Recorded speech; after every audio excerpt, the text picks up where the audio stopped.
할렐루야, 할렐루야. 10월 24일 화요 새벽 예배에 주님의 전으로 나오신 모든 성도님들을 예수님 이름으로 환영하고 또 축복합니다. 저희들 하나님으로부터 멀어지게 하는 어떤 이 세상의 유혹 속에서도 저희들의 말씀과 기도로 깨어 있어서 항상 성령님이 인도하시는 대로 나아가는 저희들 모두가 되기를 소망합니다. 이 시간 내 삶이 주님의 기쁨이 되기를 간절히 원하는 마음으로 함께 찬양하며 나아갑시다.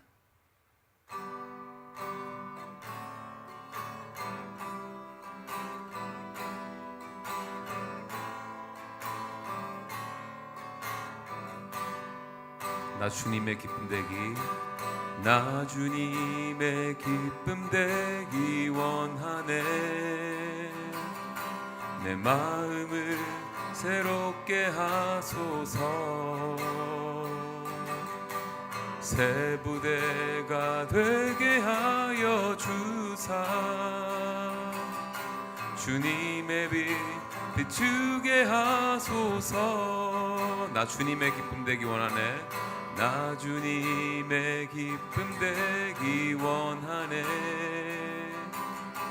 내 마음을 새롭게 하소서. 새 부대가 되게 하여 주사. 주님의 빛 비추게 하소서. 내가 원하는 한 가지, 주님의 기쁨이 되는 것.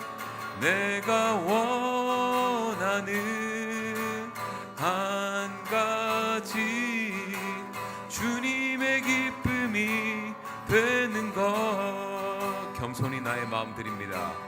겸손히 내 마음 드립니다. 나의 모든 것 받으소서.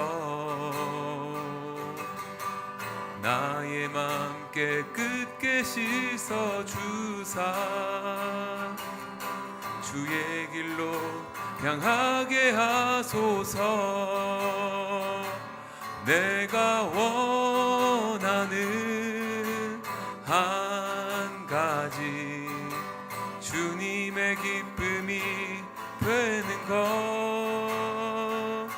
내가 원하는 한 가지, 주님의 기쁨이 되는 것. 내가 원하는 한 가지, 주님의 기쁨이 되는 것. 내가 원하는 한 가지, 주님의 기쁨이 돼. 마지막으로 내가 원하는 한 가지, 내가 원하는 한 가지, 주님의 기쁨이 되는 것. 내가 원하는 한 가지, 주님의 기쁨이 되는 것. 주님의 기쁨이, 주님의 기쁨이 되는 것. 주님의 기쁨이 되는 것.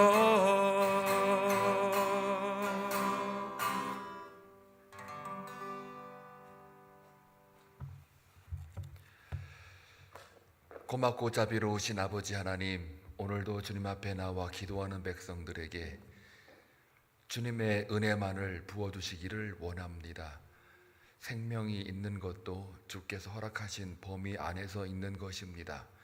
하나님의 주권을 믿사오니 사랑하는 성도들의 삶을 주장하여 주시고, 오늘도 주님의 찬송과 기도와 말씀으로 다가가는 사랑하는 백성들의 그 믿음을 보시고 주님께서 복을 내려주시기를 원합니다. 김상진 장로님 병원에 입원 중에 있습니다. 하나님께서 기억해 주시고 빠른 회복으로 그 이전보다도 더 건강한 모습으로 함께 예배할 수 있는 그런 귀한 복이 임하게 도와주시고, 서봉란 권사님 또 어제 ER 들어가셔서 또 병원에서 입원 중에 있습니다. 하나님 아버지, 그 심장을 붙들어 주시고 언제나 예배하는 마음과 예수 그리스도의 새 사람으로 입는 귀한 복이 임하기를 간절히 소원합니다. 성령의 조명하에 하나님께서 하실 수 있는 그런 일이 오니 하나님만을 믿고 나아갑니다. 저희 교회를 향한 주님의 사랑이 우리 가운데 충만하게 하여 주옵소서. 지금 이 순간에도 저희들은 편안하게 예배를 드리지만, 그러나 온 세계 각각의 여러 가지 크고 작은 일들이 너무나도 많이 있습니다. 특별히 전쟁이 있습니다. 평강의 왕이신 예수 그리스도께서 이 땅을 하나님 불쌍히 여기시고 평강으로 하나님께서 덧입혀 주시기를 원합니다. 하루속히 전쟁이 멈추게 하시고, 지금도 굶주리는 많은 사람들이 있습니다. 그들을 불쌍히 여기소서. 서로가 나누는 세상 될 수 있도록 역사하여 주옵소서. 오늘 이 시간도 주님의 말씀을 통하여 깨닫는 은혜가 있기를 원하옵고 예수님의 이름으로 기도하옵나이다. 아멘. 에베소서 4장 17절에서 24절입니다. 함께 교독할 때에 주의 음성을 들을 수 있기를 바랍니다. 그러므로 내가 이것을 말하며 주 안에서 증언하노니 이제부터 너희는 이방인이 그 마음에 허망한 것으로 행함같이 행하지 말라. 그들 총명이 어두워지고 그들 가운데 있는 무지함과 그들의 마음이 굳어짐으로 말미암아 하나님의 생명에서 떠나 있도다. 그들이 감각 없는 자가 되어 자신을 방탕에 방임하여 모든 더러운 것을 욕심으로 행하되 오직 너희는 그리스도를 그같이 배우지 아니하였느니라. 진리가 예수 안에 있는 것 같이 너희가 참으로 그에게서 듣고 또한 그 안에서 가르침을 받았을진데 너희는 유혹의 욕심을 따라 썩어져 가는 구습을 따르는 옛사람을 벗어버리고 오직 너희의 심령이 새롭게 되어 하나님을 따라 의와 진리의 거룩함으로 지으심을 받은 새 사람을 입으라. 아멘. 우리가 흔히 많이 주장하는 인용하는 말씀이 같이 함께 수록이 되어 있습니다. 오직 너희의 심령이 새롭게 되어 하나님을 따라 의와 진리의 거룩함으로 지으심을 받은 새 사람을 입으라. 그러면은 새 사람 얘기가 나왔으니까 옛 사람이 누구냐, 이 얘기를 우리가 질문을 해야 됩니다. 옛 사람과 새 사람이 있고 이방인과 그리고 하나님의 사람, 이렇게 구별을 하고 있죠. 여기서 처음에 17절에 나오는 이방인은 예수를 전혀 모르는 사람을 가리킵니다. 그러나 이제 나중에 뒤로 가서 보면은 과연 그 이방인이 누구인가에 대해서 우리가 분명히 사도 바울이 짚고 넘어가라는 이야기인데요. 결론부터 말하면 교회 안에 있는 이방인이 있을 수 있다, 경고하는 메시지입니다. 그래서 오늘 이 말씀을 우리가 깊이 묵상하면서 교회를 우리가 다시 한번 바라보기를 원합니다. 17절에 보게 되면 옛사람의 특징 첫 번째입니다. 그 마음이 허망하다고 되어 있죠. 행함같이 행하지 말라. 그러니까 그 마음에 허망한 것으로 행함같이 행하지 말라. 요 행함이란 말과 그 뒤에 나오는 행하지 말라가 같은 말인 것 같은데, 사실은 이 행함이란 말은 그 방향을 가리키는데요. 페리파테오, 요 헬라어로 썼어요. 페리파테오라는 말이 행함이라는 단어예요. 근데 이 뜻은 전체적인 삶의 방식을 가리켜요. 그러니까 한마디로 말하면은 마음에 허망한 것으로 행함, 그러니까 마음에 허망한 것으로 행동을 하게 되면 총체적인 변화가 요구된다. 그래서 마음에 허망한 것으로 행동하지 말라라고 해서 그런 의미의 페리파테오라는 단어를 썼습니다. 자, 그래서 예수 믿지 않는 자는 이방인이죠. 예수 믿지 않는 자는 반드시 그의 삶에 총체적 변화가 반드시 있어야 된다. 왜냐하면 그들의 마음이 허망한 것이기 때문이에요. 근데 이 허망한 것이 무엇이냐? 마타이오 테이스, 우리 그 생명의 삶에도 이게 워낙 중요한 말이기 때문에 잘 안 쓰는 건데, 이 여러분 생명의 삶 책에 보게 되면 마테오 파테이스라는 말을 써놨어요. 헬라어 글자를 안 써놨지만 발음상 한국말로 그렇게 마테오 파테이스라는 단어를 썼어요. 그 이유는 뭘까요? 허망하다는 말은 텅 비다 혹은 목적이 없는, 방향이 없는 그런 거를 허망하다고 그래요.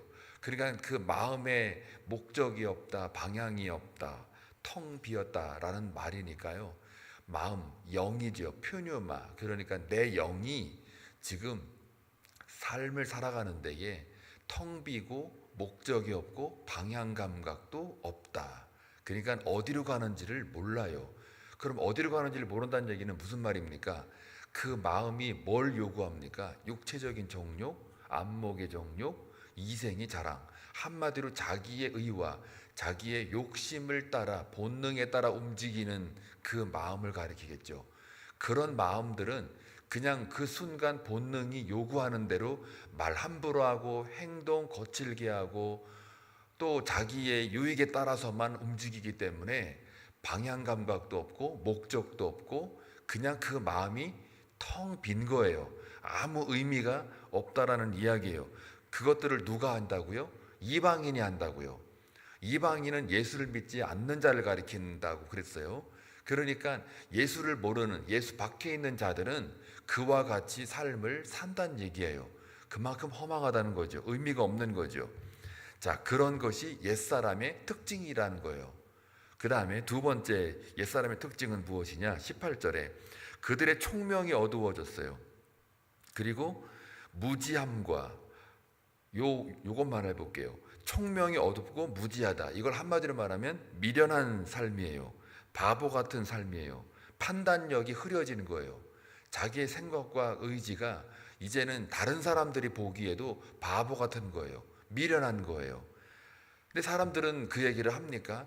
그냥 그 사람 당사자에 대해서 대놓고 얘기하지는 않죠.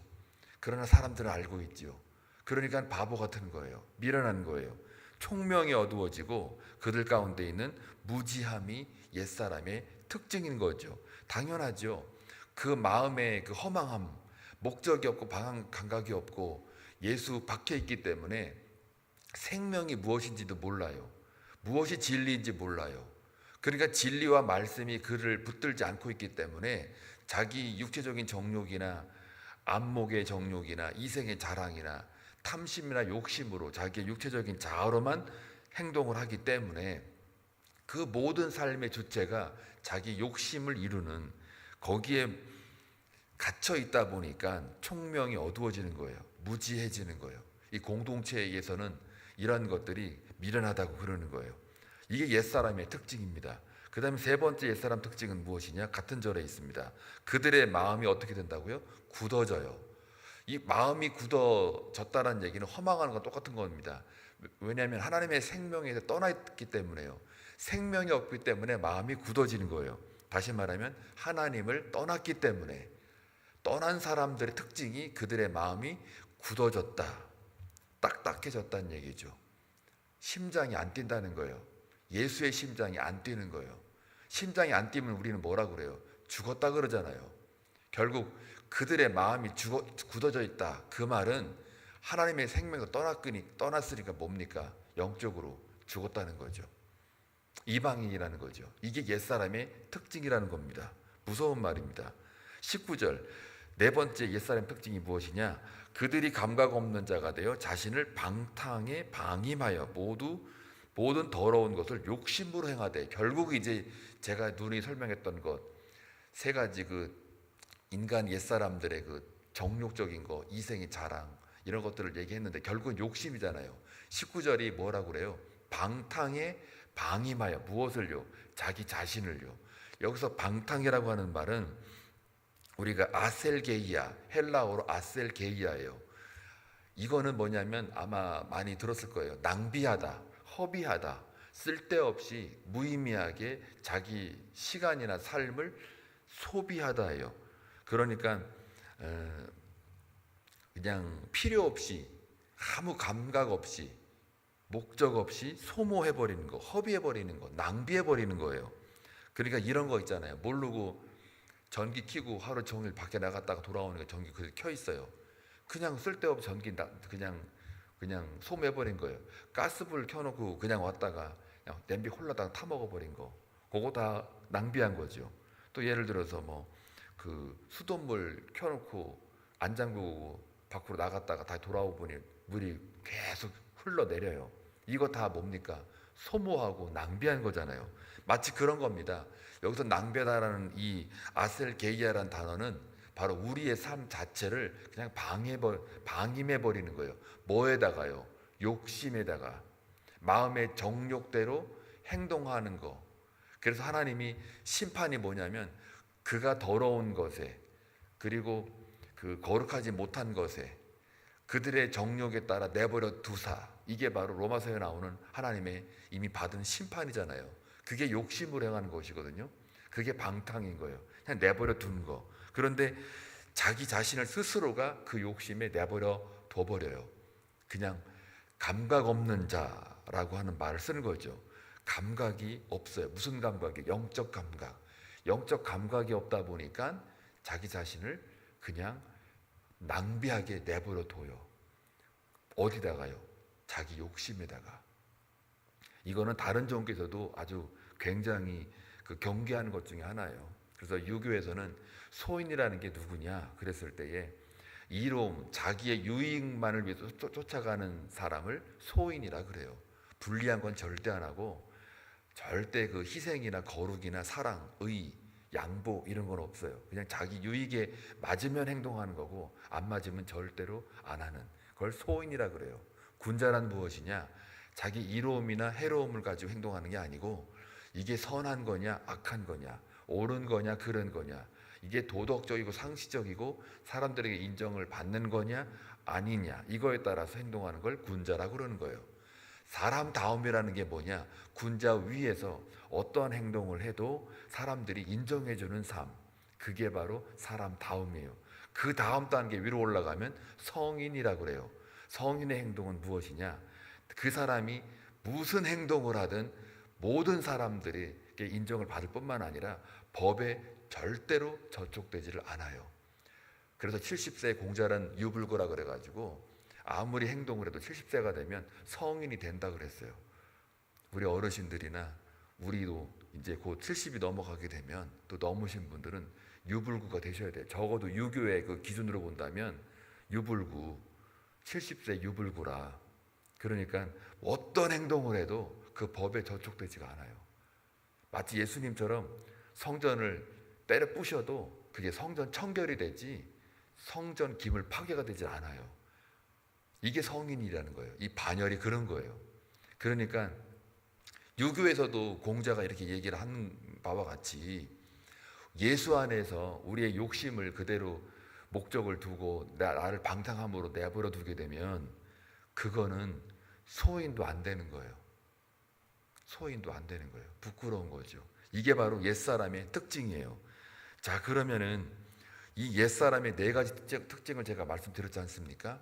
이 네 가지 특징을 지금 어디다가 쓰고 있는 거예요? 지금 바울이 감옥에서 에베소 교인들한테 하고 있는 거예요. 이방인들은 이렇게 네 가지로 산다 이거예요. 그러면 이걸 네 가지를 왜 말했을까요? 에베소 교인들한테 이야기하는 거예요. 너희들이 이방인처럼 살고 있으니 이방인들의 옛사람은 이렇게 네 가지가 있다. 그런데 교회 안에서도 이러한 옛사람들이 있다. 그러니 그렇게 살지 말아라 라고 경고성 메시지를 지금 주고 있는 거예요. 결국 그런 사람을 뭐라고 그래요? 죄악에 거하는 옛사람. 교회를 다녀도 옛사람의 네 가지 특징이 있다. 이거를 반드시 지금 바울이 그 교인들에게 경고성 메시지로 강하게 얘기를 하고 있는 거예요. 그래서 20절에 보게 되면 오직 너희는 그리스도를 그같이 배우지 아니하였느냐. 이게 뭐예요? 너희들은 왜 교회 안에서 옛사람처럼 마치 이방인 하는 것처럼 그렇게 살고 있느냐. 너희들이 배운 예수는 무엇이냐라는 질문이에요. 너희가 예수를, 그리스도를 배웠는데 뭘 배웠냐 그 얘기예요. 예수를 믿고 사는데 너희들 지금 예수 믿고 있느냐. 정말 예수를 안다면 그 옛사람에서 벗어나야 되는데 왜 자꾸 똑같이 이방인들처럼 그렇게 옛사람으로 살고 있느냐라는 말이에요. 예수 니네 헛배웠다 그런 얘기입니다. 결국 그래서 21절부터 24절까지 쭉 얘기가 결국은 하나예요. 그러면 옛사람은 어떻게 된 거냐? 이제 예수 안에서 옛사람은 죽었다는 거예요. 22절. 너희는 유혹의 욕심을 따라 썩어져가는 구습을 따르는 옛사람을 벗어버리고, 이미 벗어버리다는 말은요, 지금 안 벗었으니까 벗어라 그 얘기가 아니에요. 에베소 교인들이여, 너희들은 그리스도 안에서 이미 보혈의 피로 말미암아 십자가의 피로 정결케 된 영들이다. 그런데 행동하는 것들을 보게 되면 이방인과 별 다를 바 없는 죄악에 물들어져 있는 옛사람이다. 근데 너희들은 분명한 건 뭐냐면, 너희들은 욕심을 따라 썩어져가는 구습을 따르는 옛사람을 벗어버린, 이미 십자가에 못 박혀 같이 죽은 자들이다. 그런데 구원만 받고 지금 하는 행동들은 성화의 단계로 가지 않는 걸 보니, 너희들이 지금 은혜를 입었다 그래서 그 은혜만 그냥 믿고 아무 은혜에 따라 행동을 하지 않는다면 그거는 앞뒤가 맞지 않는 것이다. 그건 이방인들이 하는 것이다. 옛사람들이 하는 거다. 그 이방인의 옛사람을 너희들은 이미 죽었는데 왜 그거를 하고 있느냐라고 경고하는 거예요. 이미 옛사람은 죽었는데 왜 자꾸 옛사람을 따라가려고 하느냐. 정신 차려라는 얘기죠. 오른편에서 섰는데 왜 자꾸 왼편에 자꾸 쓰려느냐. 같은 말이에요. 산상수훈에 나오는 것처럼. 오른손이 하는데 왼손 모르게 하라. 같은 말이거든요. 속옷 달라고 했으면 겉옷을 줘라라는 얘기가 뭐겠어요. 율법에 매여가지고 니들 마음대로 너희들의 유익에 따라 움직이지 말고 철저히 십자가에 무엇을 박아라. 십자가의 의의를 따라라. 겉옷. 그게 겉옷인 거예요. 오리길 가주라. 오리길, 그게 다 전부 율법적인 거, 너희들의 그 자기 의의를 드러내기 위한, 결국 욕심을 드러내기 위한 그 의의, 그거 가지고는 아무리 너희들이 옆에서 기도하고 뭐 금식하고 예배나 회당에서 말씀을 배운들 다 소용이 없다. 십자가의 의, 그 안으로 들어오라는 얘기예요. 십자가의 의로 돌아왔다는 얘기는 내 자아는 하나도 없는 거예요. 하나도 없는 거예요. 자기 의견도 없는 거예요. 사실은 엄밀히 말하면 그 의견 내는 것조차도 조심스럽고 두렵고 떨리는 거예요. 왜요? 그 말로 인해서 다른 사람이 상처를 받거나 교회가 분열이 있거나 갈등이 있거나 아니면 자기 자아가 드러나서 하나님의 거룩과 영광을 가리게 되거나, 그래서 교회 안에서 정말 예수 안에 거한 자들의 모든 삶들은 예수만 드러나는 거예요.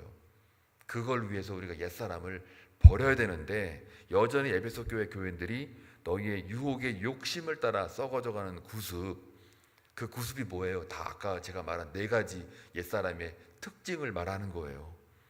그래서 23절 24절에 뭐라고 합니까? 오직 너희의 심령이 새롭게 되어, 여기서도 심령, 퓨뉴마 같은 말을 썼어요. 아까 그 마음이라는 것과 같은 단어인데, 심령이, 영혼이 다시 새롭게 되어, 이미 새로워졌어요. 예수 안에서.